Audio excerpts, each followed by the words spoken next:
ಸಮಾಜದಲ್ಲಿ ಅಪ್ಪ ಮಗಳ ಸಂಬಂಧಕ್ಕೆ ಪವಿತ್ರ ಸ್ಥಾನ ಇದೆ.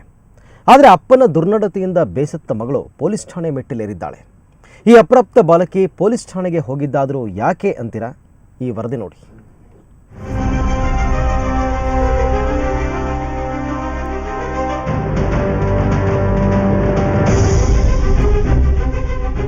ಏನಪ್ಪ ತನ್ನ ಮಗಳ ಮೇಲೆ ಹಿಂಗೆ ಮಾಡ್ತಿಲ್ಲಪ್ಪ, ನಿನಗೆ ಗೊತ್ತಾಗಲ್ವೇನಪ್ಪ ಅಂತ ಅಂದಿದ್ದಕ್ಕೆ ನಮ್ಮ ಅಪ್ಪ ಅದಕ್ಕೂ ಕೇರ್ ಮಾಡಲಿಲ್ದಲೇ ತಿರ್ಗಾ ನನ್ನ ಮೈ ಮುಟ್ಟಕ್ಕಾಗೇ ಬತ್ತಿದ್ದ.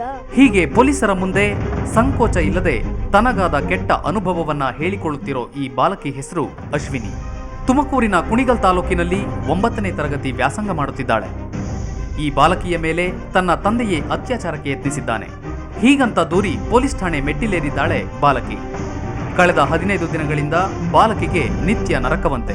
ಅಲ್ಲೇ 15 ದಿವಸದಿಂದ ಯಾರಿಗೂ ಹೇಳ್ಬೇಡ ಅಂತ ಕೈ ಕಾಲು ಹಿಡ್ದಿದ್ದ. ಮೈ ಮುಟ್ಟೋದು, ಇದು ಮುಟ್ಟೋದು ಅದೆಲ್ಲ ಮಾಡ್ತಿದ್ದ. ಹೇಳ್ಬೇಡ, ನಾನೇ ಯಾವತ್ತಾದರೂ ಹೇಳ್ತೀನಿ ಅಂತ ನಮ್ಮಪ್ಪ. ಈಗ ನಮ್ಮಪ್ಪ ಹೇಳ್ತೈತೆ ನಾನು ಮಾಡೇ ಇಲ್ಲ ಅಂತ ಹೇಳ್ತೈತೆ. ಅವನು ಈ ಹುಡುಗಿ ಹೇಳೋದು ನೋಡಿದ್ರೆ 5-6 ದಿವಸ ಪ್ರಯತ್ನ ಪಟ್ಟವನು. 5-6 ದಿವಸದಿಂದ ವರಮಹಾಲಕ್ಷ್ಮಿ ಹಬ್ಬಕ್ತಾವಿಂದಲೂ ಮೊದಲಿಂದಲೂ ಪ್ರಯತ್ನ ಮಾಡೋದಂತೆ. ಈ ಹುಡುಗಿ ಚದು ಆಮೇಲೆ ನಿದ್ಗಣ್ಣು ಮನೆಕೊತ್ತ ಹೆಣ್ಮಕ್ಳಿಗೆ ಗೊತ್ತಾಗುತ್ತೆ ಈಗ ವಯಸ್ಸಿನ ಹುಡುಗರಿಗೆ. 2ನೇ ಮದುವೆಯಾಗಿರೋ ಭೂಪ ಮೊದಲ ಹೆಂಡತಿ ಮಗಳ ಮೇಲೆ ಕಾಮದ ಕಣ್ಣು ಬೀರಿ ಈಗ ಪೊಲೀಸರ ಅತಿಥಿಯಾಗಿದ್ದಾನೆ. ಇದೇನ್ ಕತೆ ಅಂತ ಖುದ್ದು ಇವನನ್ನೇ ಕೇಳಿದ್ರೆ ಇದು ಆಸ್ತಿಗಾಗಿ ಮಾಡಿರೋ ಕುತಂತ್ರ ಅಂತಾನೆ.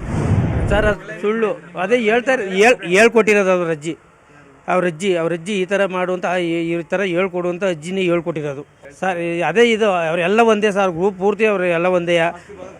ಆಸ್ತಿ ಭಾಗಕ್ಕೋಸ್ಕರ ಆಸ್ತಿ ಭಾಗ ಚಾಲದೆ ಸಂಬಳ ಬಗ್ಗೆ ಕೇಳ್ತಾರೆ. ಅದು ಕೊಡ್ದಿದ್ದಕ್ಕೆ ಇದು ಹುಟ್ಟಾಯ್ಕೊಂಡು ಹೇಳ್ತಾರೆ ಸರ್. ನಾಗರಿಕ ಸಮಾಜ ತಲೆ ತಗ್ಗಿಸುವಂತಹ ಇಂತಹ ಪ್ರಕರಣಗಳು ನಿಜಕ್ಕೂ ನಾಚಿಕೆಗೇಡಿನ ಸಂಗತಿಯೇ. ಟಿ ಯೋಗೀಶ್, ಸುವರ್ಣ ನ್ಯೂಸ್ 24/7 ತುಮಕೂರು.